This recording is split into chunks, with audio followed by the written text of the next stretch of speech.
it's Johara. Welcome back to my channel. So, I am going to do top 10 Monster High friendship moments because Monster High is amazing. It's one of the best animated franchises ever. I absolutely love it. I'm a huge Monster High fan. And yeah, I've done some Monster High related videos before because, like I said, I'm a fan. And I have this whole Discord server with some other Monster High friends for this readathon we do every October because we're all love to talk about Monster High because why not? So I chose the best. So for this list, I chose the best moments I thought really defined their friendship. And it's like the main set of ghouls. So, and not all of them will necessarily be with the same set of ghouls because it's like the main set from each movie. Because, like, I know there's a couple movies that Frankie's not even in. I know Haunted, Cleo's not really in that one.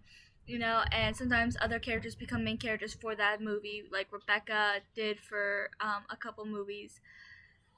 Rochelle. So, yeah. So, just, and for. So all these have to do with a set of ghouls and sometimes the monsters as well. For independent friendships like just Dracula and Claudine, I will do a separate video for them if I feel like they have enough scenes. Like Dracula and Claudine obviously do because I'm pretty sure they have at least scenes in almost every movie, and there's also the webisodes to count. That one I actually pretty sure I've already done. So if I can find it, maybe I'll link it down in the description. Top 10, it's called Top 10 Dracula and Claudine Moments. I'm pretty sure I did do that video, so I'm going to have to look. But if I can find it, I will link it down for you in the description. But yeah, so let's get into the video. And there are some honorable mentions. Number 10 is winning the roller skate championship. This is in I almost said the wrong movie. I was at Frights Camera Action. Wrong movie. That's Friday Night Frights. Why was I gonna say Frights Camera Action? I don't know. I couldn't tell you. But Friday Night Frights was about this whole roller skating thing, and it was only for the boys, because they said it was too tough for the ghouls, which they were proven wrong because the gargoyles played dirty, so all the boys got really badly hurt. So the ghouls decided to form their own championship so they could save Monster High since they lost and their spirit was gone. And this is a literal spirit, not a metaphorical spirit, because it's Monster High. So they have to try to go and so they form this team, but no one is, because it's not tradition, so no one's with them, and they were doing really bad for a while until they meet Rebecca, who is the very first school person who ever played Scream. Scream is the name of the sport, and she tells them that to beat the boys, you have to play like girls, which I love. And then it shows an awesome sequence where all of them are getting all dressed in their new clothes because they're no longer wearing the clothes that the boys have worn before, and they put on their own uniforms, showing their own different identities, which I love because that's one thing I love about Monster High, because I love how like each movie, I swear there's this theme that plays in it. Every movie is like that, I swear. I know, like, one of my favorite themes besides the friendship is it just went off just a minute ago. What was I saying? You're fine. The themes of the movies are just so good. Like, be yourself, be unique. You don't have to be someone else to fit in. You know, you're perfect the way you are. That's the motto of Monster High. Be yourself, be unique, be a monster. And I love it. And it shows in, like, every movie. Like, seriously, that's the theme of every movie, and I love it. in this movie, it shows because they were all trying to beat the boys by playing like them, proving that they can be one of them if they act like them. But no, Rebecca explains how they need to show their own individuality to be themselves, otherwise they'll never beat the boys. And then they started winning game after game, and they even won the game with the gargoyles who cheat.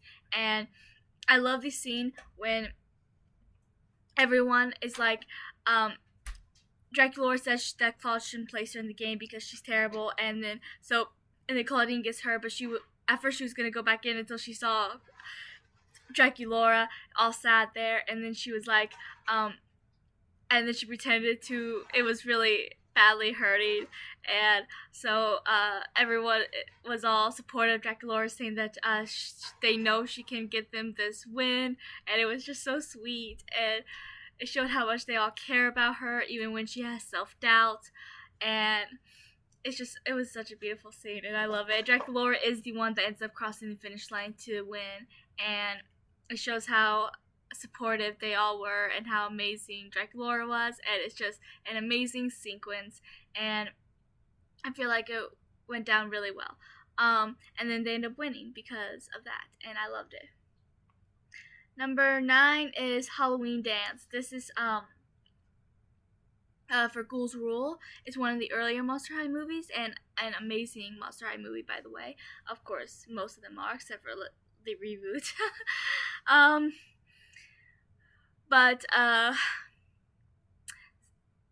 So in this one, it was normies versus monsters, and then Whole Tide almost got the trick or treatment, which they never exactly expressed what that is, but I'm pretty sure it meant murder. Okay, I'm pretty sure they were going to murder Whole Tide. Let's be honest, that's a little dark for a children's cartoon, but we're gonna brush past that because they did. But so the monsters came up with this, the ghouls came up with this amazing idea to save Holt and get the normies to be on their side. So they end up freeing him, escaping with a couple normie help, because there was a couple of normies on their side, like Chad and Claire, who I think should have been on another movie because I kind of liked their relationship and their characters and their dynamic with the ghouls, and I think they should have been on more. But that's besides the point. Them and then the person that originally, got Holt in that situation. Well, it was her and Cleo, but she was helping them now with her 2 little goons. So with the help of a few normie friends, they were able to free Hyde, and then they, using all the different ghouls' special powers, they were able to get back to school, and then they led the normies there, and then they showed them the party and said that they were all invited, and then and then they're like, we're all have more similarities than we do differences. We have the same hopes, the same dreams, the same fears, the same insecurities, and it went on like that, and it was just so sweet. But it gets even sweeter when the normies all agreed, and then the sheriff came in and said he was going to arrest every monster, and especially Frankie, which it got me a little annoyed because Frankie overshadowed a lot of characters, and I'm not even a Frankie fan, and it's like, yeah, Frankie's been there a lot, but she's not the only one that's been there a lot. I know Abby and Deuce. I think there was one other character that kept going back to the normie town as well. Can't remember who now, but it was just annoying. But besides that, and then so their normie friends started saying, I'm a monster. Then all these other normie people who wanted to kill them a few seconds ago was like, I'm a monster. And then they're like, Sheriff, are you gonna arrest us all? And he was like, look, I'm off the clock. Adios, I'm gonna go eat. But yeah, it was just such a beautiful moment how they all stood up for the monsters, and I loved it. And it ended the monster normie war for good. And I have to add the little Dracula Claudine scene right after where Dracula apologizes, and then Claudine and Dracula have a heartfelt moment because they're my favorite friendship. Moving on.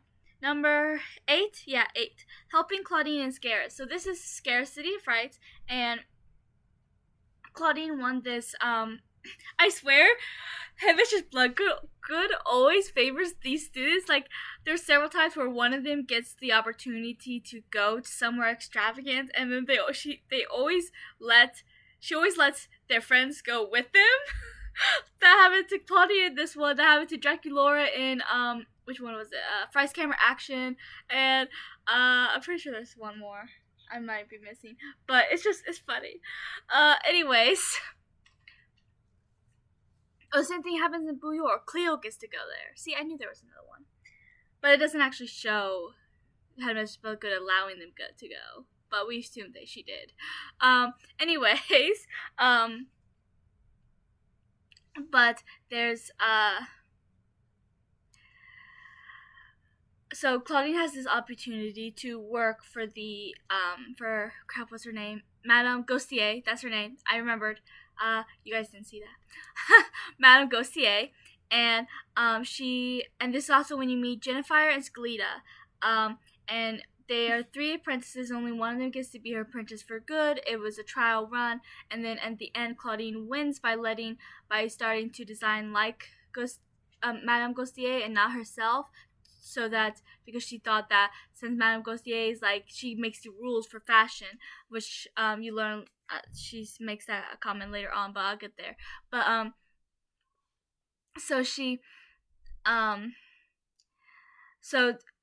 Gaussier ends up locking her in the catacombs, not knowing that Frankie and Rochelle were already there because Garrot, who was Rochelle's old boyfriend before he got that opportunity, was locked up. So Frankie and Rochelle were spending the time trying to find him. And so now all of them were locked in there. But luckily the guys, Claude, I almost said Gil wasn't there. Claude, Deuce, and Heath had all traveled to Scares because they missed their ghouls, and then Heath just wanted to go because he wanted a time off school. So, but Claude started being able to smell her because of his wolf nose, and he has lived, like he mentioned, he lived with Claudine most of his life, so he knows her scent. So they end up following him down to the catacombs where they were able to save the ghouls and Garrot. And so they decide to do this whole thing where they make these awesome fashion designs, and then they overthrow Madame Gaustier's fashion event she has going on. So they do that. And Ghoulia changes the music, and then the ghouls and the guys start to walk down the aisle with Claudine's fashion, and everyone's loving it.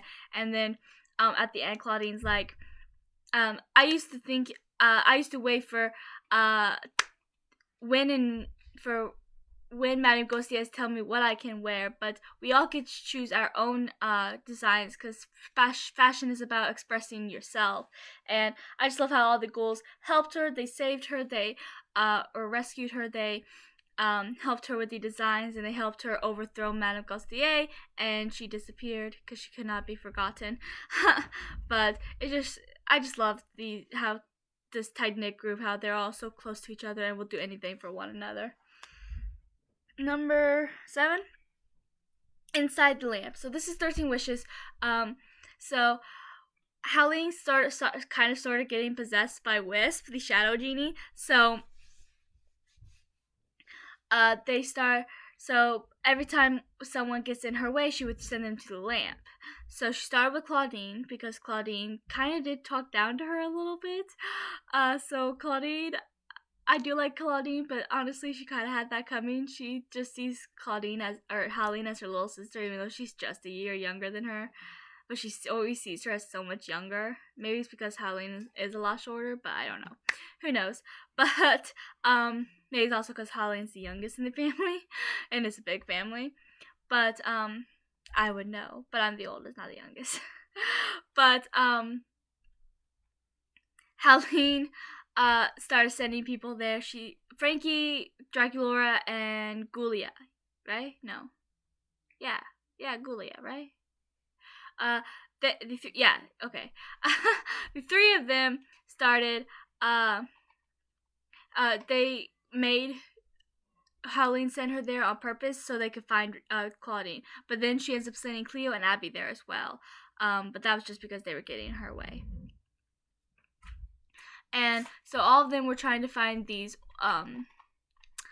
I almost said orbs. No, the orb is what they need to get out the lamp. The mirror shards, the 13 mirror shards to recreate that mirror. So because it was the only thing that could save Halloween, and the school and the world from I almost said Gigi Wisp. I keep mixing up names today. It's late. Don't blame me. But so they start to find the mirror shards, and uh and one thing Frankie says when she's narrating, she's like, Wiz brought us here to punish us or something, but what the one mistake she made was to bring us all here together, because their friendship is what saved them. They all worked together and they were able to help one another because their friendship always wins in the end. And yeah, so I just really liked seeing them in the lamp, seeing how they were all working together and how they were all in sync while trying to get the mirror shards, and then eventually getting the orb because I think it was a gargoyle stole the orb and they had to try to get it back. But yeah, love that. Number 6, I think I'm on. Yeah, going after Frankie. So this is Escape Shores. Let me try that again. This is Escape to Skull Shores. You never saw that. Okay, that didn't just happen to me. Frankie was kidnapped, so it seemed like she was kidnapped, but I mean, kind of she was at first. But Bartleby Farnham was trying to use Frankie because Frankie looked just like a normie that had come here before, who was able to get close to a beast that he wanted for his circus. And so he was using Frankie to lure him out, and then the beast did come out and took Frankie, and then Abby and Gulia ended up getting stuck in a hole. And then Laguna and Gil were in a different part because they weren't actually there when this was all happening, but they found out about it, so they were trying to rush to save Frankie, but they were too late, so they had to try to go after Bartleby Farnham. And then Cleo, Draculaura, and Gulia stuck. So who's the... Okay, Claudine. I don't know why I'm having trouble with names today. Claudine, Draculaura, and Cleo were going after the beast, while Laguna and Gil were following Bartleby Farnham because he was tracking Frankie, and then Abby and Gulia were stuck in the hole. They were able to get up using their wits because Abby and Gulia are very smart, especially together. Gulia is the smartest ghoul in school for a reason. But so they were able to get out, and then they were able to turn the Tikis against Bartleby Farnham to help them, and then Laguna gets captured by Bartleby Farnham, and Gil runs off, and she thinks he deserted her, but he had a plan. So he went. What happened? So and then Bartleby Farnham ends up getting the beast, but then and they were all able to go around. That was weird. I had like a tickle in my throat. But the other ghouls, Cleo, Claudine, and Draculaura, were able to find Frankie, but so did Bartleby Farnham. But then Gil came back with a seawater army who were able to stop Bartleby Farnham. Of course, that wasn't the end of him, but that's another story for another time. And but they were able to save Frankie, at least for now. But I love how they were just going after her, trying to save her, and they wouldn't rest until they saved Frankie, and then Laguna, since she was kidnapped technically. Number 5 is Standing Up for Laguna. This is probably my least favorite of the movies in the original franchise. There's some things I like in it, and the movie itself isn't bad. I kind of like the concept. What's it called? Grace Barrier Reef. That's what it's called. My problem with this was Laguna. She's my 4th favorite character, and I feel like she's the one ghoul in the main cast that actually gets overshadowed and not thought of much, which sucks. And I know that one of my favorite YouTubers, Kay Loves Disney. You should follow her if you haven't already. She did a couple Monster High videos not too long ago because she watched Monster High for the very first time. So after she watched Monster High for the very first time, she ranked all the movies. And then later on she did a video where she was talking about some of her favorite couples. But she ranked all the movies, which and I really love to hear her thoughts on it. She did the 2 reboots as well. And she said her problem with this was Laguna too, because Laguna was actually her favorite character, which made me happy because I was like, more Laguna love, because she deserves more love. But anyways, my problem with that movie was that they changed. Well, first of all, you could tell it was a different voice actor. I don't even think the actress was Australian, because I felt like it was a forced accent. I might be wrong on that, but that's just my perception of it. And um and then Laguna just seemed to be completely different. She was all rude and pushy and petty, holding petty grudges. Laguna was always the chill one who just let things roll off her shoulder. I know everyone snaps at one point or another when they've had enough, but I just feel like the majority of this movie, Laguna did not feel like Laguna, and I hated it because that wasn't Laguna. But anyways, I did love certain parts of this movie, including when Laguna was trying to do this. The entire movie was about her. They were forced into the water, and they all became sea creatures, which I didn't understand why Laguna and Gil changed. I mean, Gil, maybe I could get it since he's technically freshwater, not seawater. Maybe that's why he had to change into something else, which I guess I could understand. But Laguna is a seawater creature, so why does she have to change and get a tail? I don't get that. But anyways, that's another issue with it. But moving on from that, she has to face her fear, which is stage fright, because you find out from her past, which I did not like the animation they used for her flashback.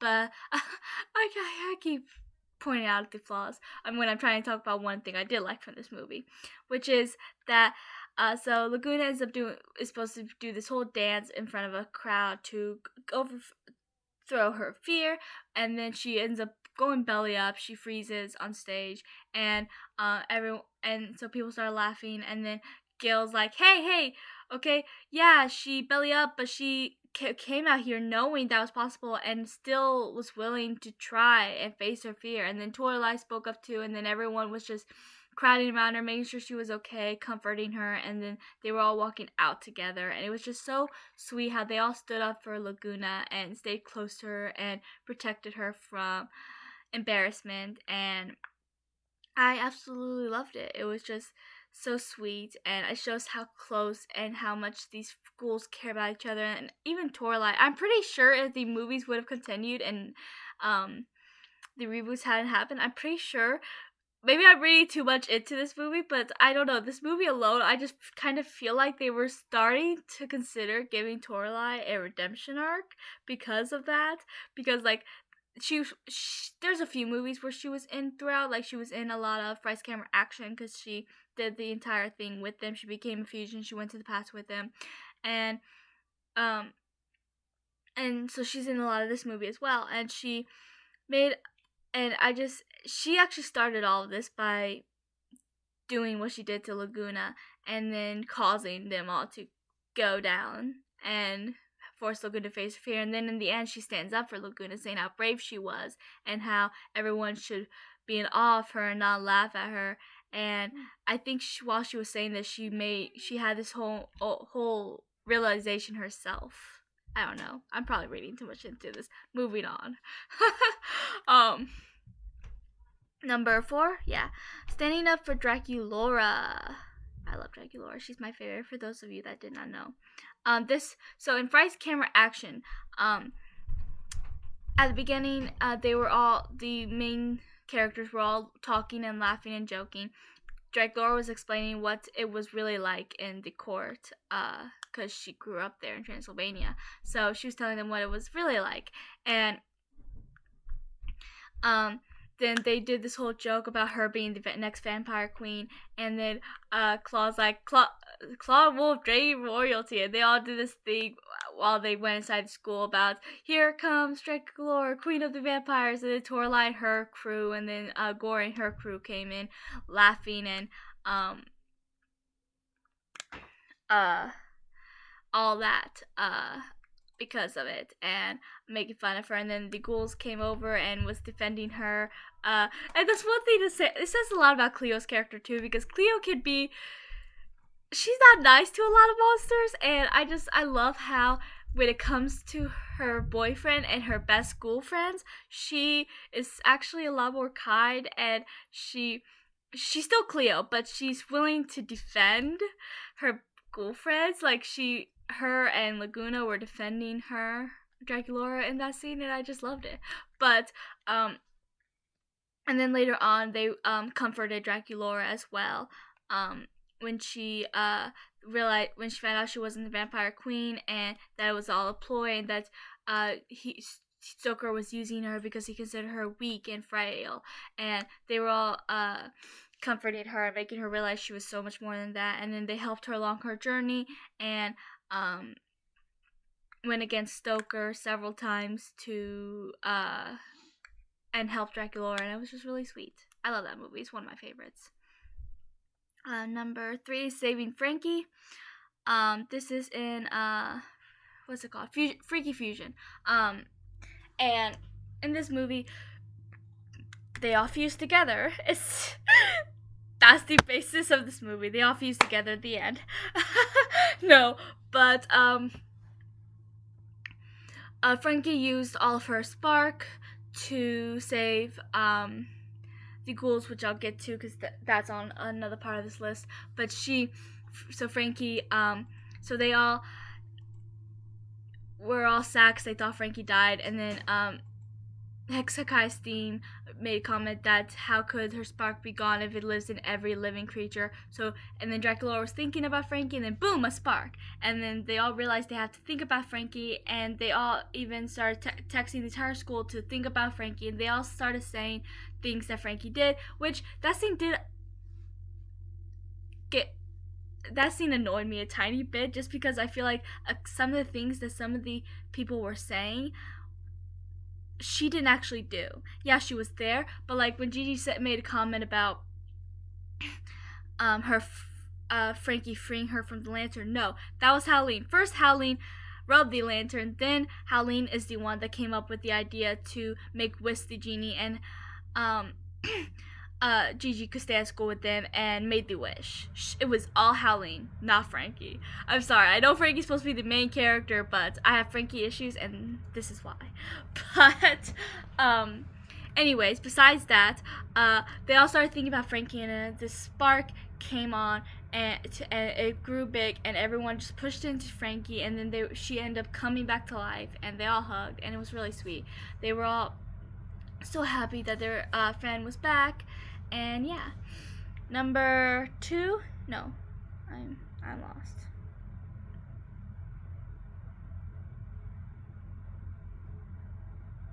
I have 3 twice.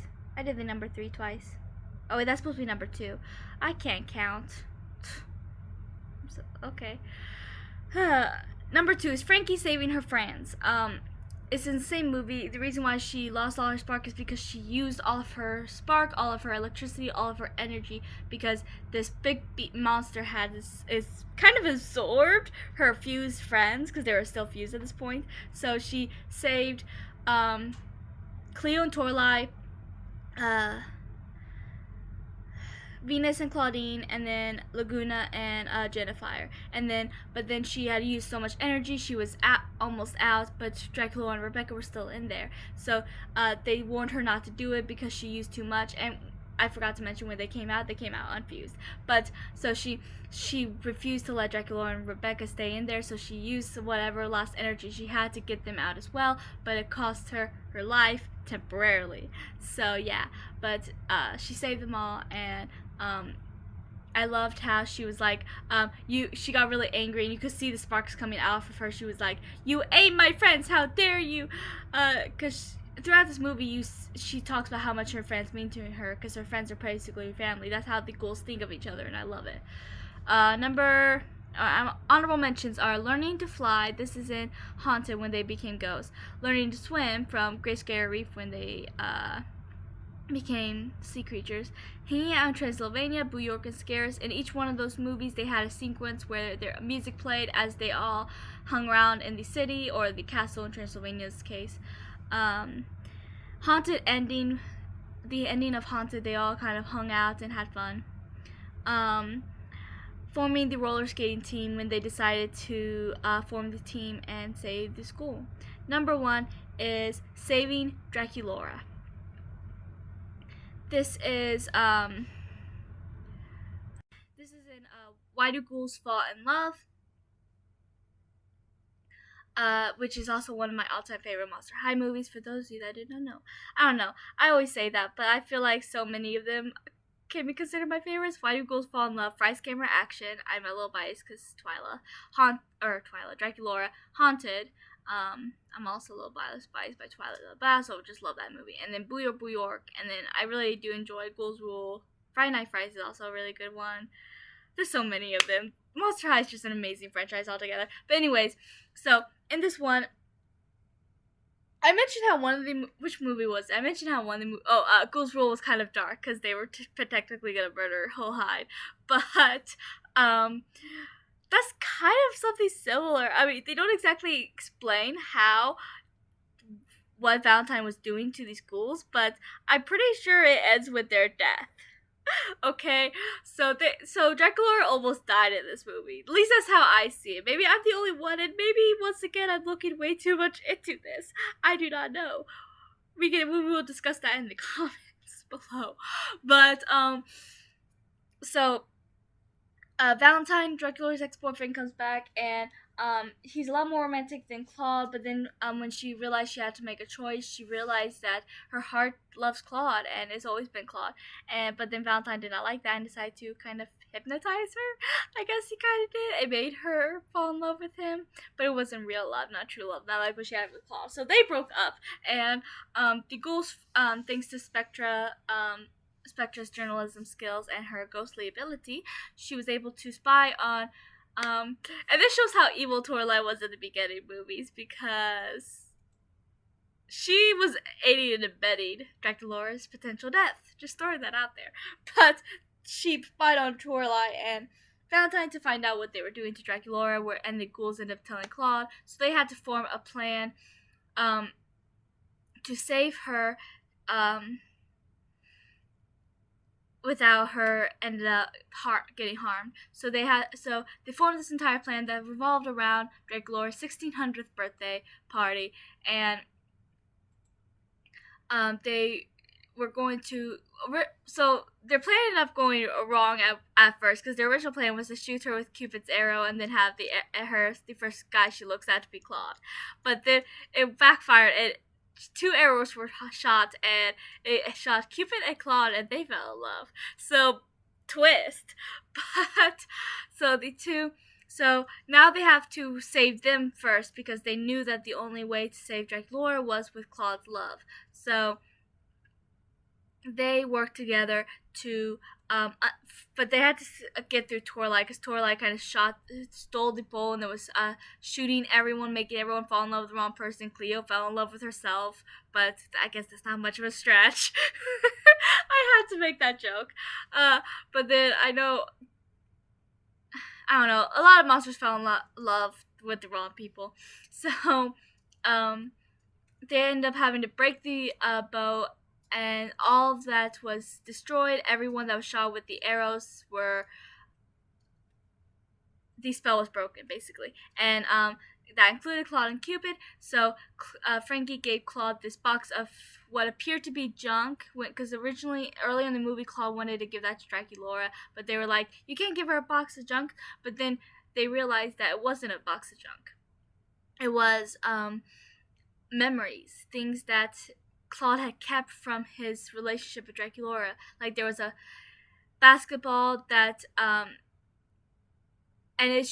when Claude showed them to Draculaura, showed the flashbacks. There was a stick in there. There was movie theater glasses. It was just a bunch of things that he kept from their relationship, from their dates or their interactions with one another, which is actually really sweet. He might not be the most romantic monster, but that was so sweet. But moving on. So Claude showed her that box. Valentine tried to stop him, but he was like, she does love. He was like, Draculaura could, and a ghoul like Draculaura could never love a guy like you. And he was like, she did love me. And one thing I love about Draculaura is that the whole reason why Valentine did this. The whole reason why Valentine wanted Draculaura was because no one has as much heart as her. That's why he wanted her, because her heart is just so powerful, and I love that. I had to throw that out there. It didn't really have anything to do with what I was saying, but I had to throw that out there. She had the biggest heart of any monster. But Claude, but Draculaura ended up looking in the box, and that's when the flashbacks happened. As she picked up all the things, she saw the flashbacks of her and Claude, and then the spell was broken, and her love freed Claude from Valentine's. He like trapped him and on this like pole or something. I don't remember. But but her love freed him, and then the spell was broken because of his love, and it was such a romantic scene. And then Valentine was destroyed because Draculaura really showed her fierceness. She's tiny, but she could be fierce when she wants to. But yeah, so they had a sweet moment, and then she talked to her ghoul friends who had also helped save her, and it was all sweet. You know, they all risked a lot to save Draculaura because they would never let anything happen to one of their ghoul friends, and I love it. I love these awesome friendship moments. I know there's more in the future I want to do. I also think I did a Twilight and Halloween one. If I can find that, I'll link that down below too for those of you that want to see that. I know I've done some Monster High ones. I don't remember all of them I've done, but I do plan on doing more in the future. I'm planning on doing some with just the characters, with friendships with couples. Just I want to do a lot more Monster High videos because I am a huge Monster High fan. So yeah, please like and subscribe and comment your favorite friendship moments. If I missed any, please tell me below, and maybe I could always do a part 2. I'm sure there's enough. I mean, there's a lot of friendship moments. I probably could add some from the webisodes because I really didn't do that this time. So that is all. And I will talk to you guys later. Stay freaky.